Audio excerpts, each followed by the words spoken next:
All right, welcome back to Getting Past the Premium, everybody. Here today, this is going to be a great episode. I have Guffy Wright with me. Guffy is the sales leader and partner with the Mahoney Group, and this is going to be a great episode for those that are trying to grow and scale not only your book of business, but your business as a whole, your company, your agency, etc. And so I'm excited to jump in, Guffy. And before we kind of get into the meat of the topic, why don't you give everybody your background, a little bit of who you are, who the Mahoney Group is, I think is relevant too, and then we'll dive in. Sure. Well, thanks for having me on, Elliot. Been following you guys for a number of months now, and congratulations on all the success. Yeah. Um, I've been at the Mahoney Group for about 17 years.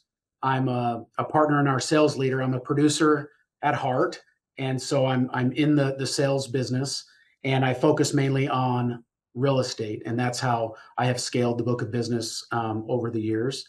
And so, yeah, excited to be here with you. The Mahoney Group is a privately held organization, agency out of Arizona, and we're a people first company because people are at the center of everything we do in our, in the insurance business. So happy to be here. Yeah.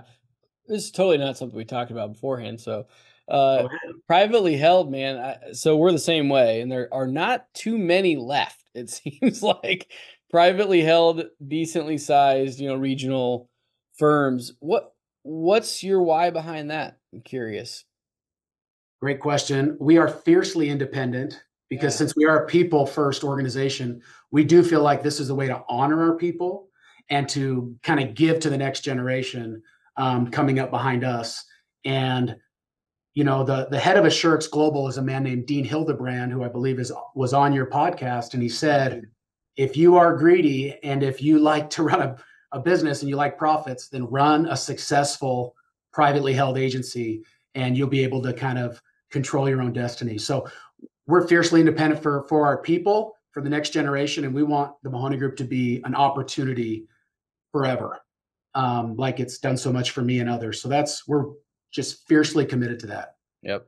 I figured that, and I've seen some of what you guys put out there, but it's so important. And what I take from that a little bit is you guys have thought through and are committed to what's important to you, right? Call it core values, call it whatever you want, but I can sense that, and to me, that resonates more than just making the next buck or a big sale that you could make some money on. And ultimately, like you said, it's a people business, and we want to honor that and honor the people that are ultimately helping us create something that we have a vision for, right? And so I wanted to grab that initially because I think it's so important that we have people like you and whatnot that want to keep this thing independent and want to do the right things, want to innovate and all the stuff. So, um, on that note, you guys have scaled pretty quickly. You in particular have scaled your book of business relatively quickly over the years. I think that is something I want to dive into how you've done that, what your current process looks like, because we get a lot of producers that are listening to the show that are looking for how can I take that prospect that I get the opportunity on, how can I take them through the sales process and close at higher rates, right, for the right type of client. So talk through what is your maybe who you focused on. You hit it a little bit, but who are you focused on today? And then what's your process look like to take them from prospect to client? Oh, great question. You have to be so clear about who your ideal client is. Yeah. I think that's very important. So, who my ideal client is real estate in general, multifamily developers that are a minimum of 75,000 commission or above, and that really, really need a lot of assistance throughout their year or throughout the year on their insurance program. Um, how we scaled the book of business here. Um, I mean, my book in stayed the same, and it was very frustrating. I did not grow for about 4 years in a row. This would have been from about 2015 to 2019.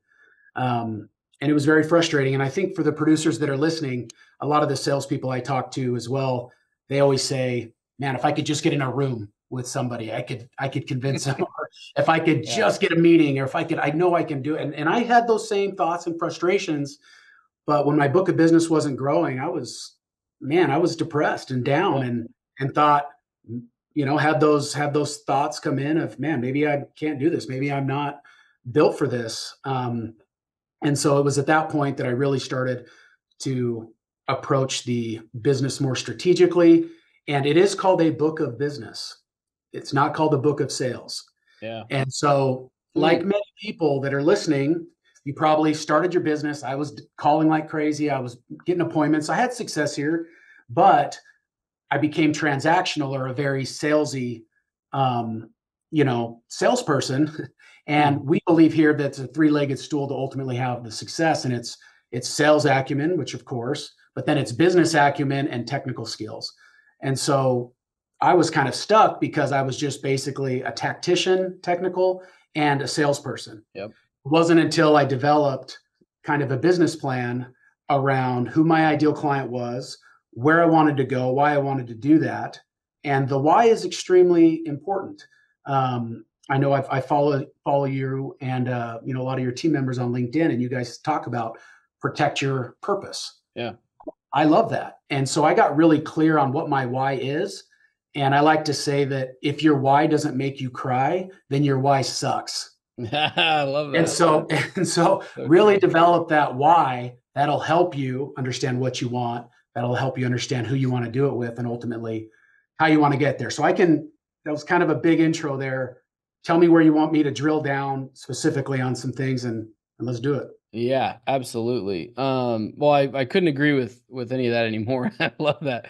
If your why doesn't make you cry, it sucks. That's awesome. But so true in that, if you're coming at it from the perspective of you want to sell more insurance to make more money, you're going to struggle, right? You can make a bunch of money, don't get me wrong, but I think it's going to be a struggle for you coming into the office every day and just trying to make the next sale, because ultimately that's not fulfilling in a business that otherwise should be fulfilling. We're in a very important business, a very important role for our clients. And it needs to be looked at that way. Too much, I hear so many of sales gurus and people talking about how to sell more insurance, and the little tips and the little tricks and whatnot to get somebody to say yes. And I liked how you actually had sales acumen in the three-legged stool, because that's important, right? You need to know how to sell and how to have a sales based conversation. But if all you're looking at is trying to sell somebody on a product and not looking at providing value to them because it's so important to you as your why, it's going to be a tough existence in the business, right? Mhm. Um, so I could go on forever, as you can tell, about that topic, but hit on. So let's start. First and foremost step, right, is ideal client profile, which you talked about, and why that's so important. So talk about. You hit a little bit, but more specifically, what is yours? But how did you land on that? Like, how did you decide what your ideal client looked like? Great question. I was kind of a generalist, like most agents. I did have kind of a focus on multifamily apartments and real estate, but it wasn't until I really started committing to a micro niche, or a niche inside of a specific industry. But I do think you have to start with an industry, and you have to start with a revenue threshold, because if you just think you can work if you just think you can do the same things but work 10% harder and not feel burnt out, you're gonna find out the hard way, like I have already found that out. And so I think as soon as you identify who your ideal client is, why they are your ideal client, then you can really cater to them and either attract them or repel your Yeah, prospects. which is just as Um, important, by the way. Very much so. We train our new people here to say, you know what? I work on accounts that pay at least 15,000 in premium. Those are the people we seem to help. Do you fit that? And that really helps them get in the mindset, right? But for your own book of business, all progress starts by telling the truth. And so you'll know what you're committed to by what you say no to. And Yeah, so if somebody calls, or if you call on someone and they're, oh man, this is going to be easy to write, but it's 3,000 commission, but you already committed to 10,000 commission as your floor, you're just not being honest with yourself. You're not as committed as maybe you thought. yeah, So the ideal client profile needs to be very specific, needs to have the industry, it needs to have the revenue size. And then as soon as you know that, then I think you can develop a real prospecting and marketing strategy to attract those people. And you'll also be surprised how many people will find you as soon as you start branding and putting yourself out there in that way. Yeah. Well, you could start to use language, right, that they resonate with, and you start to Exactly. learn a little bit more about how do they, what's going on in their business and the problems you're solving for them, because you see patterns when you're working with similar types of clients, right? Totally. Um, so hit on then. All right, I've got my ideal client. And commit to it. Commit to that And idea. committed to it. Yep, and committed to it. I totally agree. And it's funny. I'm glad you said that way too. The being honest with yourself, because man, I think one of the biggest detriments to our industry is the fact that we can sell a product to anybody. Everybody has to buy insurance, right? And so everybody's a prospect. And man, it's just the minute you take on that one client because you somebody referred. I get this all the time, right? I get a referral. Well, then I have to work on it, right? It's like, no, you don't. And don't. You're training that referral source to continue to send you those, right? Now you don't want to be an a-hole, right? And you want to get that referral value, but stick to what you know and what you're good at, and that you have the resources to help. And so then in your process, after the ideal, you've got ideal client, now you have one of those that you've got an opportunity on. What does that process look like to take them through being, going from that prospect to client? So our process, we do a lot of digital sales. Yeah, you And mentioned that. yeah, so what I mean by that is 90% of my book of business is outside the state of Arizona, that's where I'm located. And so our real estate practice process is as soon as we find that ideal client, which can be from cold calling, it can be through LinkedIn, email, drip campaigns, our CRM, we find them, we immediately try to schedule a Zoom, immediately try to schedule a Zoom and book a Zoom. Yep. We have found that they're more open to scheduling a Zoom than maybe in person. Hmm. And so, and also our prospects think Zoom is a neutral field. We can actually make that home court advantage.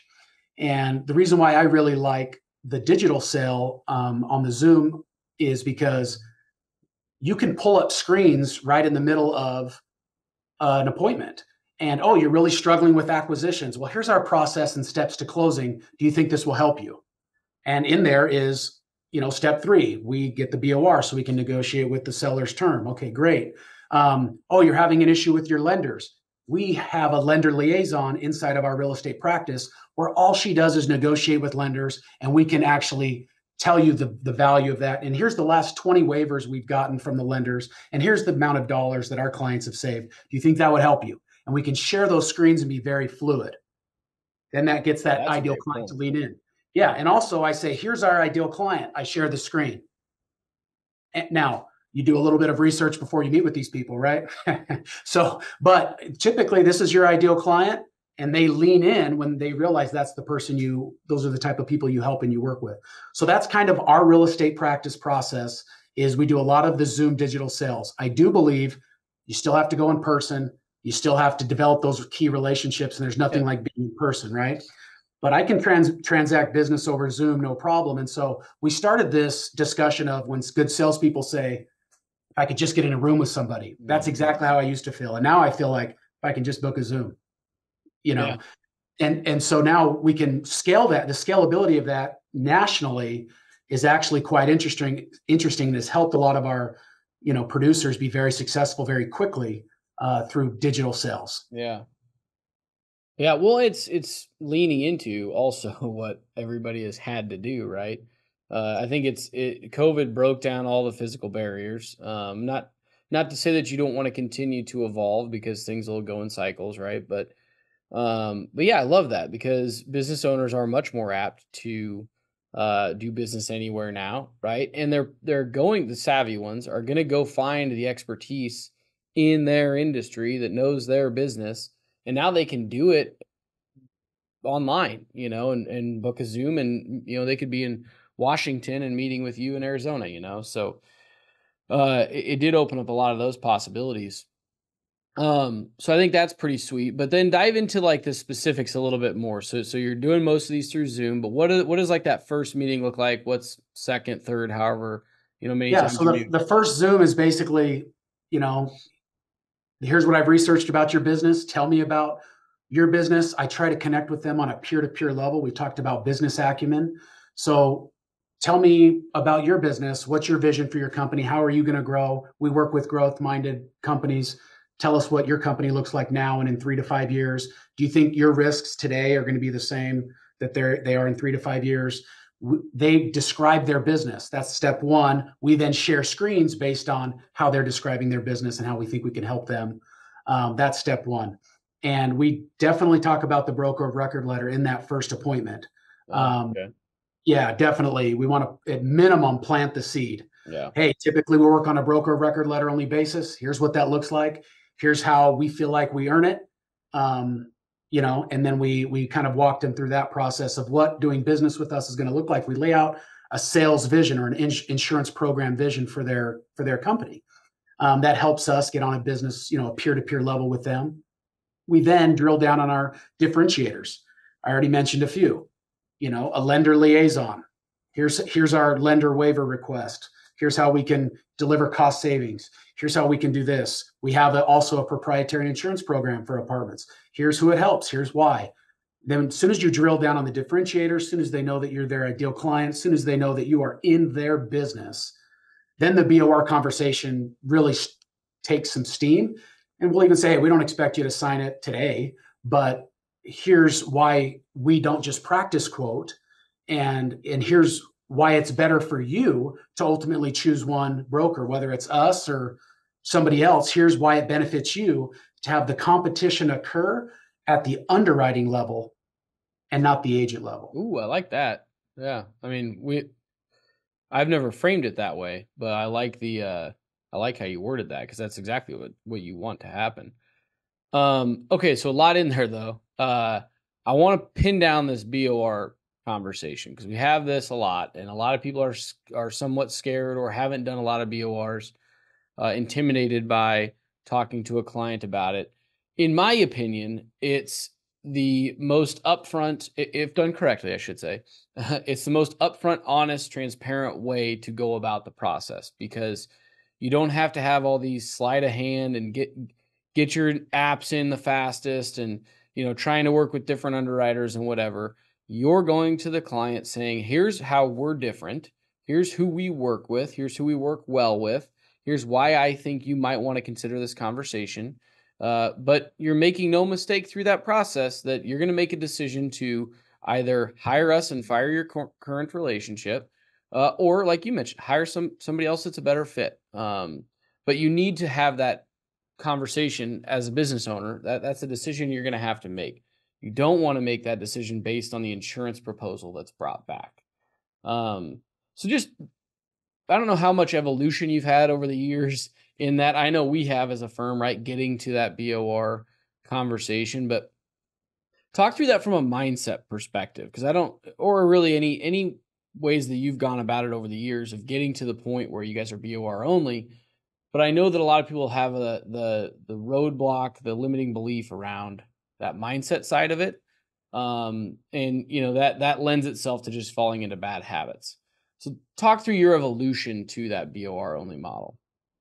Elliot, so crucial. You bring up mindset. That is all it is. Yeah. Um, you know, it's just so hard to get there because, like we discussed earlier, you have to be honest with yourself. My book of business stayed, like I said, stayed stagnant for about 4 years.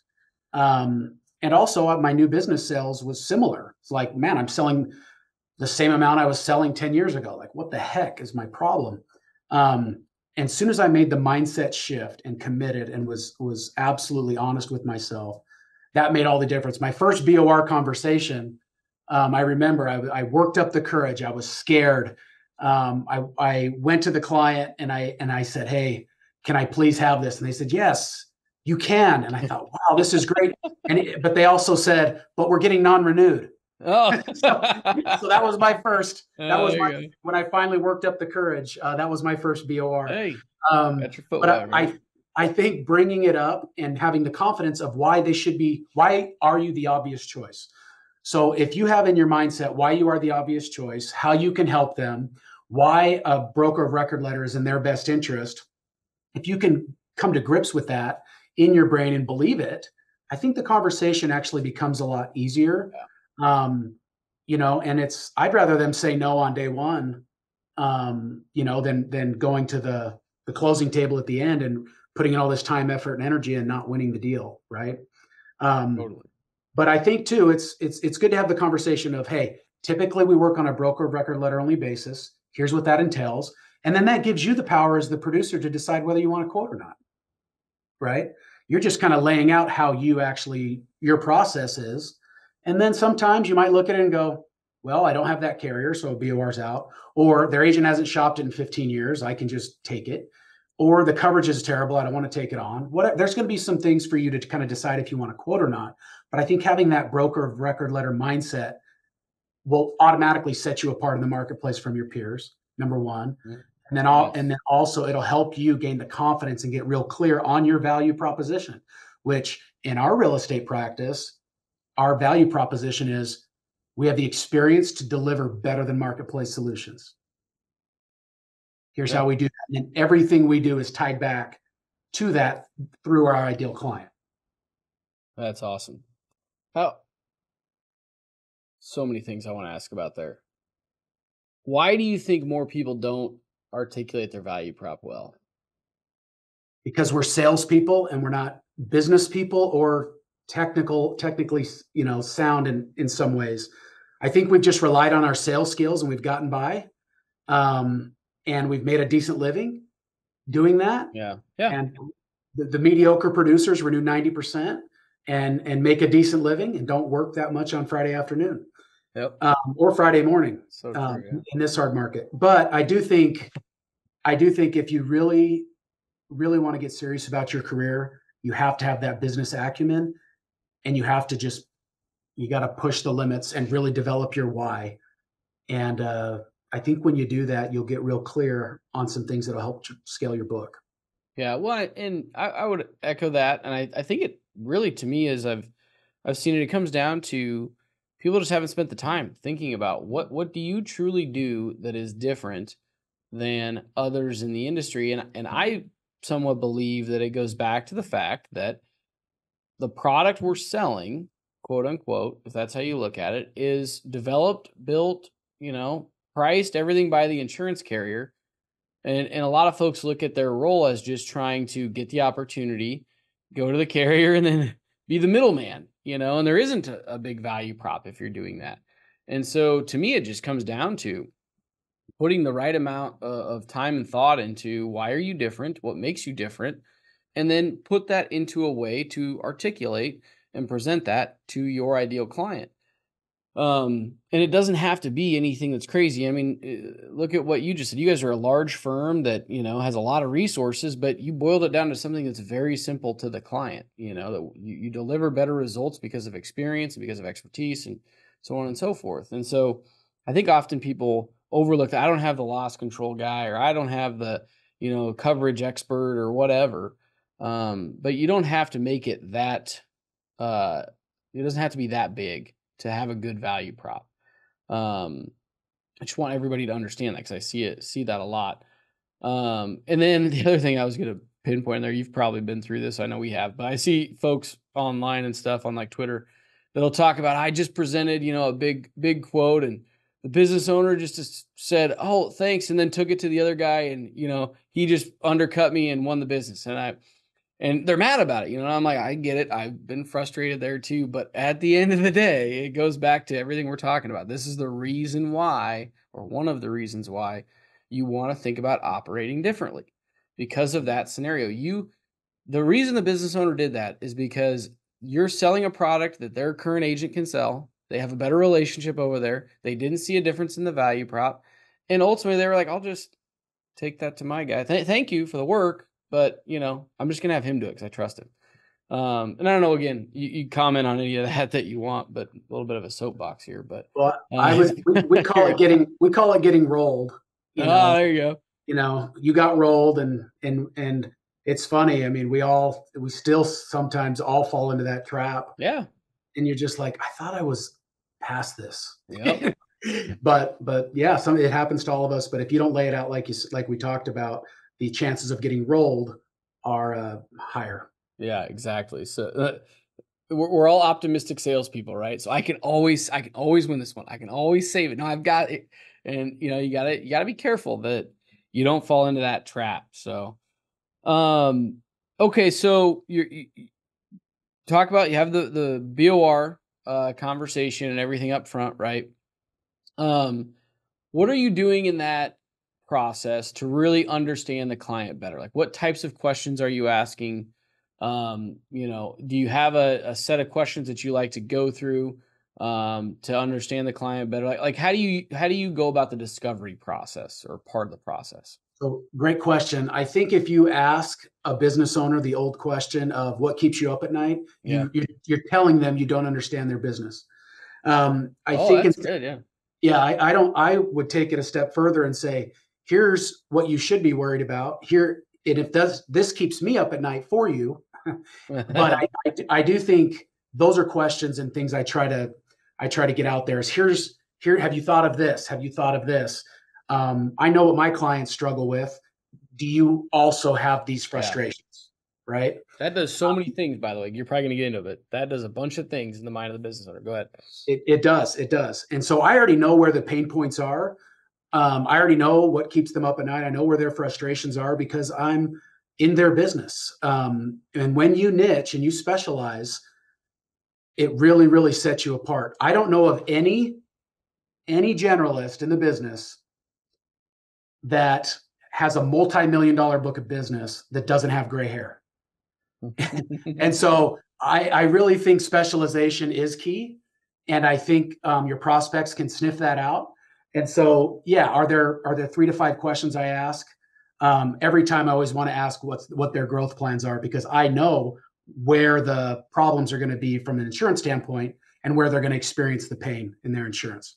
I also know lenders are a big deal for them. And I asked Yeah. them, have you ever seen this lender waiver? We developed a lender waiver with other lender carrier partners. We've been successful.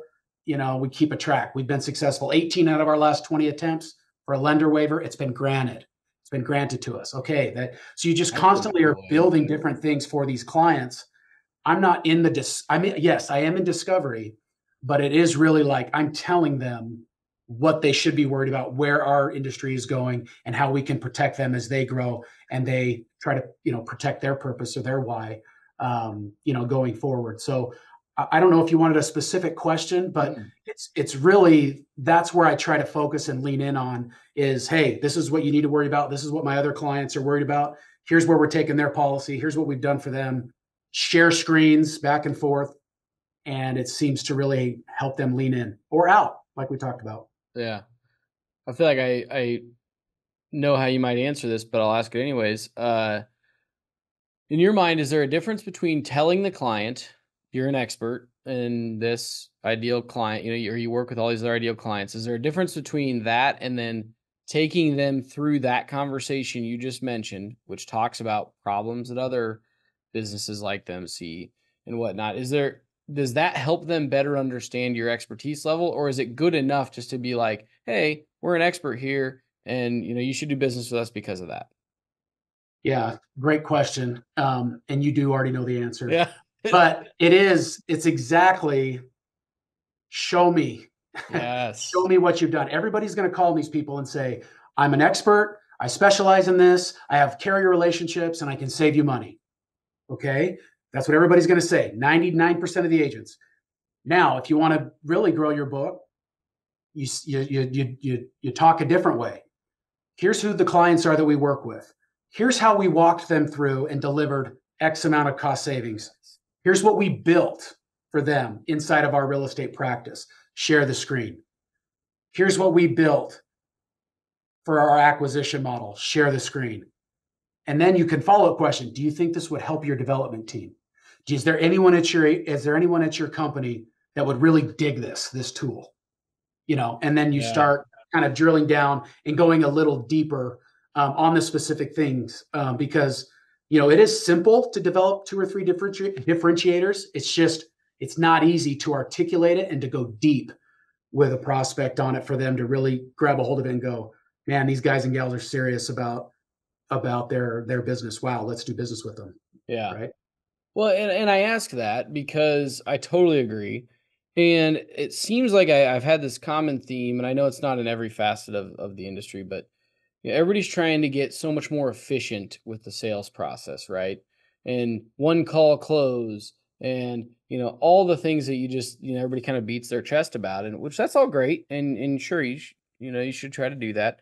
But what I guess what we have found is that there's power in consistency, and Mhm. walking your prospects through a consistent process that works, that not only gets you the information you need about that client to help you understand their business better, but clients don't realize or understand how different you are if you do have a value prop that's different unless they experience it and they feel it, right? You can tell them all day long the different things that you do differently, but the way that you ask those questions is putting a little bit different nuance on it, where it's like, other clients that I have that do this tell me this is a problem. How do you feel about that? Rather than like, oh, do you experience this? Like I could Google it and find that. But when I say I have other clients that are experiencing this, it just lends itself to a little bit different of a conversation. And then you do that throughout your whole process. That's how they're going to feel that difference. And then they're going to see that you're the expert. You weren't just saying it or marketing it or whatever. But that's why I asked that really dumb question, because I knew how you'd probably agree with me in that. But it's so important, and getting thoughtful about those things throughout the process.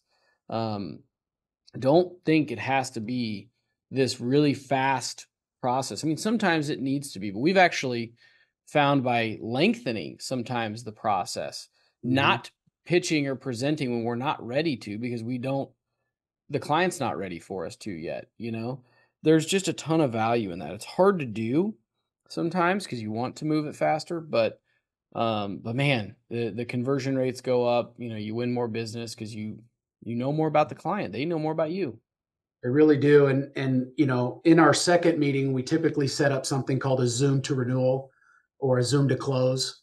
And it's basically a 15 minutes a week or less. And if they'll commit to that, you got them. Right? Cash the check. Yeah. It's if they'll commit to the Zoom to renewal and say, hey, we're going to meet 15 minutes or less. And so I'm meeting with these clients 10, 12 times before their first renewal. I would never do that in person. Yeah. Uh, and then so it's even, we recently won a new piece of business that was, about a $2.5 million premium spend, and it was a big win for our real estate practice. And soon as the renewal was done, the client said, hey, we're going to miss not talking to you, checking in every week. And I never heard anybody tell me that. Right. Yeah. And it was just it was a really good, sales process, and something different that we walked people through, because everybody wants more communication. Yeah. Everybody wants what's going on, what's this. And so that's another thing that we've been successful with, that I think your listeners might, resonate Yeah. with. Yeah. Well, that's something that I haven't heard. And I think we should put a pin in that. In fact, you hear the exact opposite out there, where where it's like prospects don't want to spend that much time with you. Keep your meetings brief, keep them short, get what you want, get what you need, I should say, and let them get back to their day. And I constantly call bullshit on that. I'm like, they don't want to talk to you about things that aren't valuable to them. 100%. If you're going to go in there and pitch your product and talk about you, absolutely they're going to want to get out of there as soon as they can. But if you're providing value every step of the way and they view that as valuable, they're going Mhm. to spend the time, right? Just like we all would, for something that we think is valuable to our business or just to us personally. So I think it's just be cautious with taking that mindset of just our clients don't want to spend time with us. Flip it to, uh, our clients will spend the right amount of time for the value that we're giving them. Right. Totally agree. That's a really cool strategy. Not even strategy. That's a really cool just value you're bringing to them. Zoom to renewal. I like that, because a lot of it does come down to communication. I think with clients, they don't understand where they're at. Insurance seems like this big black box, right? So maybe I'll maybe ask you that. Like, how do you? Is that what you're doing in that Zoom to renewal, or? Yeah. So we have an accountability spreadsheet that says, Okay. here's what our team's doing. Here's what we need from you. Ah, Here's the latest with this. It's got a marketing summary on tab 2. It's got, it just has all these different things we're doing. And every week we update it. And so we don't really need to interact with them during the week, because we know we got a call with them that's 15 minutes or less that Thursday at 10 a.m. And we'll update them on everything that's going on. Hey, I really need this. I'm stuck on this property policy because you have not given me loss runs yet. My hands are tied. But here's what we're doing on everything else, and we'll wait and we'll do this, and here's what we can That's kind of awesome. so that How really far out do you do that? Sorry, how far out do you do that? well, it depends on the size of the account, but if it's Yeah. a new business account, anywhere from 60 to 90 days, I mean, And you why do not? that on renewals too then? On large renewals. Yeah. So typically, though, just on new business and on closing. So if there's a ground up construction project that's large and has affordable housing components and a lot of different carrier and lending partners, there's a lot of moving pieces with developer liability. Maybe it's an OSIP, maybe it's just a builder's risk. And so we try to stay on point with the Zoom to renewal or Zoom to closing, depending on the new business client or just a new construction. That is cool, yeah. That's been beneficial. Absolutely. I mean, there's a points we've all run into where you just did it there where you need something from the client. Carrier's waiting on it, we're waiting on it, and they don't have urgency behind it because renewal's out 60 days and they always think that, you can turn around a renewal in 30 minutes or something, I don't know. But uh and so that gives you the opportunity through a challenging way to say, hey, here's where we're at with this. We're still waiting on this piece of information. Um, let me know when we can get that or whatever, or what's going on there or whatever, to put the ball back in their court. Then they know that the onus is on them right now, right? Versus just thinking that Guffy's got it and his team, they'll get me something, and, forgetting that they've got to get you the loss runs or whatever. Yep. That's awesome. I hope everybody takes a little bit of that out. That's really good stuff. So we're coming up here. I want to make sure that we get to anything that we haven't talked about that, you feel like you guys are. We didn't even get to the people side of it that we talked about, because I know you guys have recruited a lot of really good people and you've got a really good system around that. Maybe that's a future episode, but anything that we haven't talked about that you want to make sure everybody knows about, either you guys or what you're doing. I think we talked about a lot here. For me, the Mahoney Group's a unique place where we are privately held. Like you said, a lot of us are going away, but we're also half ESOP owned, half privately held, Yep. and we want the most talented people to come in here and help us. And we know that it's a people, this is a people business. I would just say that recruiting new producers is definitely a passion of mine, and I love to see them succeed. And part of that is because when I got married young, and I didn't have a college degree, even dropped out of community college, and was like, what am I going to do with my life? And the Mahoney Group gave me the opportunity to be successful, and so I'll always be grateful for the agency, the Mahoney Group, but also I think this is the greatest industry in the history of mankind. We have such an opportunity here, to grow a business, to help people, and to chase your dreams while protecting the dreams of others. And so I don't really have anything else to add per se, other than watching you guys. You guys are doing some awesome things, and there's a lot of really talented people in our industry. And if there's any producers that have any questions, feel free to reach out to me. Um, I'm feel free to reach out to me via LinkedIn, and I'll be happy to help you out. I'm sure there's things I can learn from you. Awesome. We'll take advantage of that if anybody's heard anything today, because I know you guys have got a lot more. You're doing well. So appreciate you coming on, Guffy. This was fun. Like I said, we covered a lot of ground, but we had a lot more to cover. So we'll have you back on. All right, man. Appreciate you. Yeah, you too.